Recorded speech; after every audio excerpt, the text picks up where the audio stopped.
مت جرأت و ہمت کا ہے اظہار، سیدھی بات روایات صحافت کا علم بردار، سیدھی بات۔ ناظرین گرامی السلام علیکم ورحمۃ اللہ وبرکاتہ۔ سیدھی بات کے تازہ ترین پرائم ٹائم میں آپ لوگوں کا استقبال ہے۔ ناظرین گرامی، میں انصار عزیز ندوی اس وقت آپ لوگوں کے سامنے کچھ اہم ترین خبریں، کچھ وائرل ویڈیوز اور کچھ تنقیدی تجزیے لے کر کے حاضر ہوا۔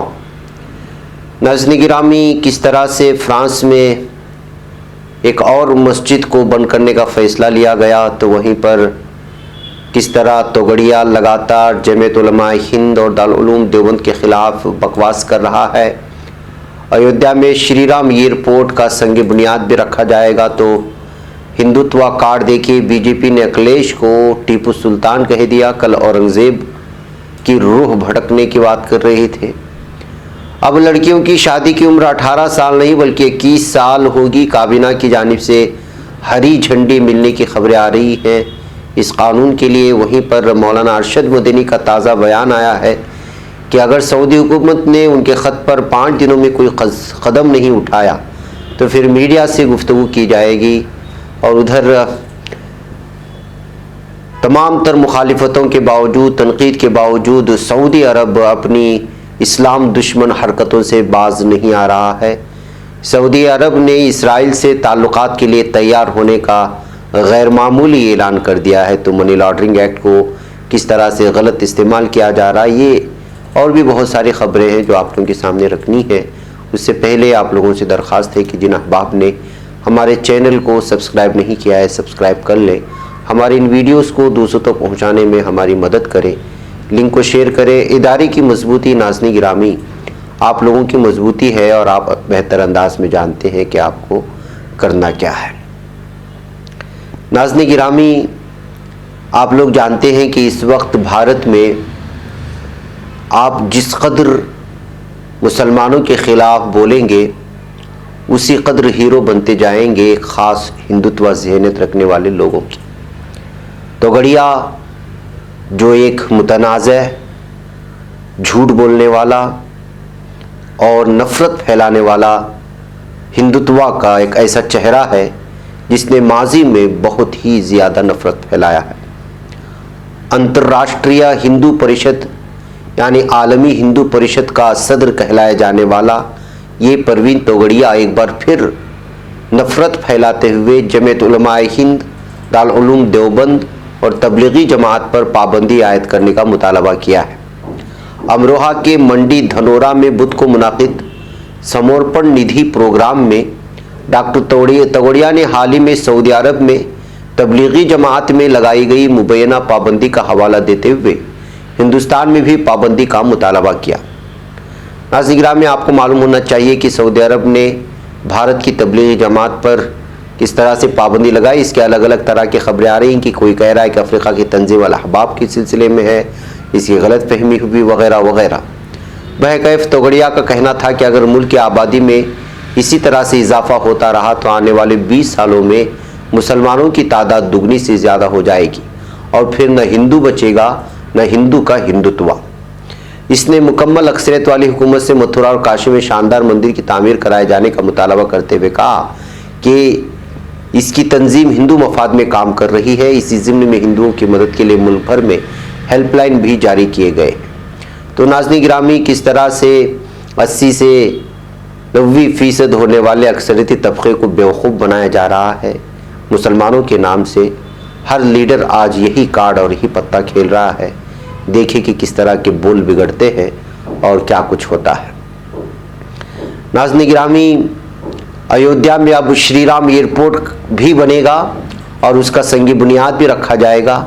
یہ خبر آ رہی ہے اتر پردیش کی وزیر برائے شہری ہوابازی نند گوپال گپتا نندی نے ایودھیا میں شری رام ایئرپورٹ کی تعمیر سے متعلق ایک اہم جانکاری میڈیا کو دی۔ انہوں نے کہا کہ ایودھیا میں ایئرپورٹ کی تعمیر کے لیے زمین حاصل کرنے کے ساتھ ہی رجسٹری کا کام بھی تقریباً مکمل ہو گیا۔ ساتھ ہی انہوں نے یہ بھی کہا کہ بہت جلد ایودھیا میں شری رام انٹرنیشنل ایئرپورٹ کی تعمیر کے لیے سنگ بنیاد رکھا جائے گا۔ اس تعلق سے تفصیلی جانکاری دیتے ہوئے نندگوپال گپتا نندی نے کہا کہ سنگ بنیاد کا عمل رواں ماہ کے آخر یا پھر جنوری 2022 کے شروع میں انجام پا سکتا ہے۔ اس ایئرپورٹ کا سنگ بنیاد پی ایم نریندر مودی اور سی ایم یوگی آدتیہ ناتھ رکھیں گے۔ اس بات کی انہوں نے تفصیلات سنائی۔ کہا کہ ایئرپورٹ کی تعمیر کے لیے 6 ایکڑ زمین حاصل ہو چکی ہے اور 5.9 ایکڑ زمین کی ایئرپورٹ کے حق میں رجسٹری بھی ہو چکی ہے۔ اس طرح سے ناظرین گرامی اب ایودھیا کو ایک الگ ہی شکل میں انٹرنیشنل سطح میں لے جانے کی کوششیں ہو رہی ہیں بی جے پی حکومت کی جانب سے۔ ناظرین گرامی، ہندوتوا کا کارڈ کس طرح کھیلا جاتا ہے، کس طرح سے نفرت پھیلائی جاتی ہے، الیکشن کے سامنے آتے آتے جب مختلف بیان بازیاں سامنے آتی ہیں اس وقت پتہ چلتا ہے۔ دیکھیے، یوگی حکومت کے وزیر نندگوپال نندی نے علی گڑھ میں میڈیا کے سوالوں کا جواب دیتے ہوئے ایس پی سربراہ اکھلیش یادو کو ٹیپو سلطان کہہ دیا۔ کسی مخصوص مذہب کی سیاست کرنے کے سوال پر انہوں نے کہا کہ سوال کرنے والے خود ہی سوال کر کے کٹہرے میں کھڑے۔ انہوں نے کہا کہ ملائم سنگھ نے راج گدی اس شخص کو سونپا جس نے کبھی محنت نہیں کی، اکھلیش یادو کو ٹیپو سلطان بنا دیا۔ ایجنسی کے مطابق وزیر نند گوپال نے کہا کہ ایس پی سربراہ اکھلیش یادو نے پورے 5 سال لیپ ٹاپ پر ویڈیو گیمز میں گزارے۔ نند گوپال نندی نے کہا کہ اکھلیش یادو یوپی میں غنڈہ گردی کو انتہا پر پہنچا دیا۔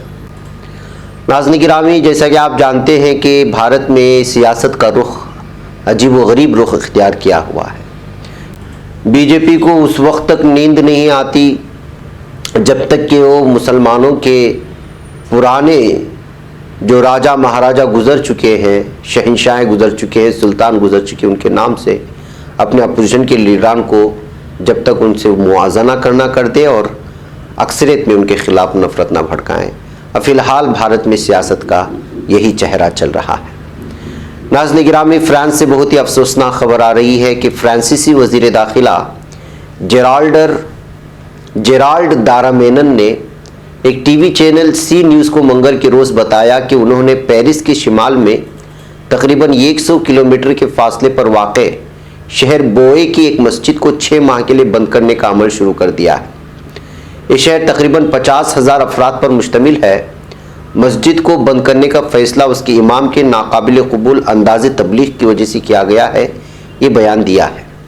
جیرالڈ دارمینن کا کہنا تھا کہ مسجد کے امام اپنے خطبوں میں عیسائیوں، ہم جنس پرستوں اور یہودیوں کو نشانہ بنا رہے ہیں۔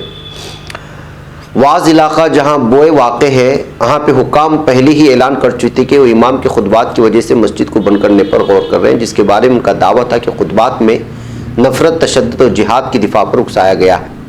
واز کے ایک عہدیدار نے خبر رساں ایجنسی اے پی کو بتایا کہ گزشتہ ہفتے ایک خط میں اس منصوبے کا اعلان کرتے ہوئے کہا گیا تھا کہ کسی بھی کارروائی سے قبل معلومات اکٹھا کرنے کے لیے قانونی طور پر 10 دن کی مدت درکار ہے۔ ایک مقامی روزنامہ کوریئر پیکارڈ کی خبر کے مطابق مسجد کے امام نے حال ہی میں اسلام قبول کیا تھا۔ اخبار نے مسجد منتظمہ کمیٹی کے ایک وکیل کے حوالے سے بتایا کہ مسجد کے امام کے تبصرے کو سیاق و سباق سے ہٹا کر لیا گیا اور کہا کہ واز کے عہدیداروں کے خط کے بعد امام کو ان کے فرائض سے معطل کر دیا گیا۔ ناظرین گرامی، دارمینن نے رمضان سال کے اوائل میں اعلان کیا تھا کہ فرانس اسلامی پروپیگنڈا پھیلانے کے شبہ میں عبادت گاہوں اور انجمنوں کے خلاف چھان بین میں اضافہ کرے گا۔ یہ کارروائی اکتوبر 2020 میں ایک ٹیچر سیمل پیٹی کے قتل کے بعد شروع ہوئی۔ انہیں چارلی ایبدو میگزین میں شائع پیغمبر اسلام کے متنازع کارٹون کو اپنی کلاس میں طلباء کو دکھانے پر آن لائن مہم کے بعد نشانہ بنایا گیا تھا۔ فرانسیسی وزارت داخلہ کے مطابق حالیہ مہینوں میں فرانس کی کل 2623 مساجد میں سے 99 مساجد اور مسلمانوں کی عبادت گاہوں کی تحقیقات کی گئی کیونکہ ان پر علیحدگی پسند نظریات پھیلانے کا شبہ تھا۔ مجموعی طور پر 21 مساجد اور عبادت گاہوں کو مختلف وجوہات کی بنا پر بند کر دیا گیا ہے، جبکہ 6 سے انتہا پسندی اور علیحدگی پسندی کے خلاف فرانسیسی قوانین کی بنیاد پر تحقیقات کی جا رہی تھی۔ تو ناظرین گرامی، فرانس میں تو آپ جانتے ہیں کہ کس طرح یہاں کی حکومت خود اسلاموفوبیا کا شکار ہو چکی ہے اور الگ الگ بہانوں سے مساجد کو مسلمانوں کو نشانہ بنانے کا سلسلہ لگاتار چلتا رہتا ہے۔ اس سے پہلے بھی فرانس کے صدر کو لے کر کے کس طرح سے ترکی کے درمیان میں رہی اور دوریاں بنی، بلکہ عداوتوں تک بڑھتی گئی، بعد میں معاملہ ٹھنڈا ہوتا گیا اور اس کے بعد سفارتی تعلقات بحال ہوئے۔ بہرحال جو بھی ہے، فرانس میں اسلام اور مسلمانوں کو لے کر کے جو ذہنیت بنانے کی کوشش ہو رہی ہے وہ مکمل طور پر نفرت پر مبنی ہے۔ بہرکیف ناظرین گرامی، آئیے اب بات کرتے ہیں مولانا ارشد مدنی صاحب کی، جنہوں نے کہا ہے کہ اگر سعودی حکومت نے جواب نہیں دیا کچھ دنوں کے اندر تو تو پھر وہ میڈیا میں آ کر کے اس تعلق سے وضاحتی بیان بھی دیں گے اور تفصیلات بھی سنائیں گے۔ جمعیت علماء ہند کے صدر مولانا سید ارشد مدنی نے کہا کہ انہوں نے سعودی حکومت کو تبلیغ جماعت سے متعلق اپنی گزارشات پر عمل کے لیے 5 دنوں کا وقت دیا ہے۔ اس تعلق سے سعودی عرب کے MOIA کو ایک خط بھیجا ہے جس میں تبلیغی جماعت کے خلاف الزامات کو مسترد کیا ہے۔ واضح ہے کہ مولانا یہ خط ہندوستان میں سعودی سفیر ڈاکٹر سعود بن محمد الساتی کو منگل کے روز ملاقات کے دوران ذاتی طور پر ان کے حوالے کیا تھا۔ بدھ کو فون پر انگریزی نیوز پورٹل انڈیا ٹمارو سے بات کرتے ہوئے مولانا مدنی نے خط کا صحیح مواد بتانے سے انکار کر دیا۔ تاہم ان کا کہنا تھا کہ انہوں نے سعودی حکومت کو اپنے میسج پر عمل کرنے کے لیے 5 دن کا وقت دیا ہے۔ انہوں نے ٹیلی فونک گفتگو کے دوران مزید بتایا کہ اگر میرے خط پر تسلی بخش کارروائی نہ کی گئی تو میں 5 دن بعد میڈیا سے بات کروں گا۔ تاہم ان کا کہنا تھا کہ سعودی سفیر نے یقین دہانی کرائی کہ نتیجہ مثبت نکلے گا۔ قابل ذکر بات یہ ہے کہ سعودی حکومت نے تبلیغی جماعت کی سرگرمیوں پر پابندی کے ساتھ اماموں کو جمعہ کے خطبات میں اس متعلق عوام کو آگاہی دینے کی بھی ہدایت دی تھی اور بہت سی دوسری چیزوں کے علاوہ خطبے میں سعودی عوام نے کہا کہ وہ تبلیغی جماعت اس کی سرگرمی سے وابستہ نہ ہو کیونکہ اس تنظیم کا عقیدہ اور عمل جس کی ابتدا ہندوستان میں ہوئی ہے قرآن و حدیث کی صحیح تعلیمات کے مطابق نہیں۔ تبلیغی جماعت کو دہشت گردی کا دروازہ بھی بتایا گیا۔ سعودی حکومت کے فیصلے کا مسلم عوام پر شدید رد عمل ہوا ہے۔ ظاہر سی بات ہے کہ پورے عالمی طور پر اس پر نقصان ہوگا، اسی کے جلتے یہ ساری چیزیں ہیں۔ ایک طرف سعودی حکومت ناظرین گرامی پوری طرح سے اپنی نسلوں کو بربادی کی جانب لے جا رہی ہے، تو وہیں پر کس طرح اسرائیل نواز ہوتی جا رہی ہے اور اسرائیل کی ہر بات کو ماننے کے لیے تیار ہو چکے یہاں کی سعودی حکومت۔ بس یوں کہیں کہ شہر بشرے سے مسلمان لگنے والے یہ آل یہود بن چکے ہیں۔ سعودی عرب نے کہا ہے کہ وہ اسرائیل کے ساتھ تعلقات بحال کرنے کے لیے تیار ہے۔ یہ بیان اقوام متحدہ میں سعودی عرب کے مستقل نمائندے عبداللہ المعلمی کی طرف سے سامنے آیا۔ یہ بیان حیرت کرنے والا نہیں کیونکہ عرصے دراز سے دونوں ملکوں کے پس پردہ تعلقات ہیں اور تبلیغی جماعت پر پابندی کے بعد یہ دوسرا چونکانے والا قدم ثابت ہو سکتا ہے جو خود یہاں کی سعودی عرب کو بربادی کی جانب لے جائے گا۔ المعلمی نے اخبار عرب نیوز کو بتایا کہ ان کا ملک 2002 میں عرب نیشنز انسٹیٹیوٹ فار پیس کے تجاویز کے تحت اسرائیل کے ساتھ تعلقات قائم کرنے کے لیے تیار ہے۔ انہوں نے دعویٰ کیا کہ اگر اسرائیل 2002 کے عرب امن منصوبے پر عمل درآمد کرتا ہے تو نہ صرف سعودی عرب بلکہ اسلامی تعاون تنظیم کے تمام 57 رکن ممالک اس کی حمایت کریں گے۔ یعنی ناظرین گرامی معلمی کے مطابق وہ پوری طرح سے اس وقت سعودی عرب کو اسرائیل کی گود میں بٹھانے کی بات کر رہے ہیں جو رقبے کے اعتبار سے بھی کوئی معنی نہیں رکھتا بلکہ جس کو پوری طرح سے مغزوب قوم جس کو قرار دیا گیا ہے اس کو سعودی عرب پوری طرح سے گلے لگنے کی بات کر رہا ہے۔ بہرکیف ناظرین گرامی آئیے اب بات کرتے ہیں منی لانڈرنگ کی۔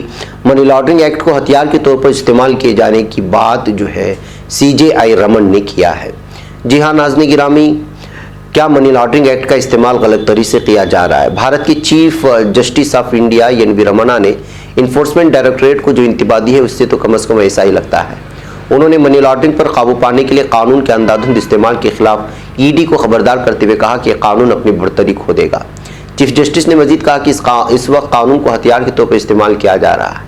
انہوں نے یہ بھی کہا کہ ایسی صورتوں میں بھی جہاں روپے کی معمولی رقم موجود ہے CJI رمنا نے کہا آپ تمام لوگوں کو سلاخوں کے پیچھے نہیں ڈال سکتے، آپ کو اس کا صحیح استعمال کرنا ہوگا۔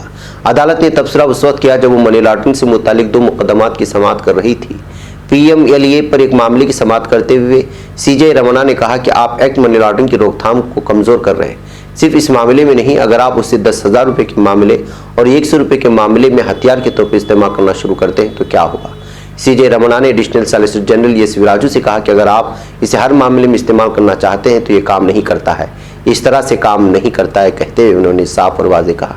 ناظرین گرامی، آج کل کس طرح سے اس طرح کی تنظیموں کا استعمال کیا جا رہا ہے اور ہر جگہ اس کو ٹھوس کر کے لوگوں کو تنگ کرنے کی اور بالخصوص اہم ترین شخصیات کے خلاف ان تمام چیزوں کو اور اس قانون کے تحت کس طرح گرفتار کرنے کی حراست میں لینے کی کوشش ہوئی، یہ ساری چیزیں آپ لوگوں کے سامنے ہیں۔ اسی کے چلتے اس وقت justice of India NV Ramana کا یہ بیان وہ اہمیت کا حامل قرار دیا جا رہا ہے۔ باقی اب ناظرین گرامی مجھے یہاں پہ اجازت دیں، انشاءاللہ پھر آپ لوگوں سے ملاقات ہوگی۔ السلام علیکم ورحمۃ اللہ وبرکاتہ۔ بچ پاتا ہے کوئی صحافی کی نگاہوں سے ملاتا ہے یہ لوگوں کو محبت کی پناہوں سے، کرم اور درد مندی کا ہے ایک سنسار، سیدھی بات عظیمت جرأت و ہمت کا ہے اظہار، سیدھی بات عظیمت جرأت و ہمت کا ہے اظہار، سیدھی بات۔ یہ چینل حق نگر بن کر کچل دیتا ہے فتنوں کو،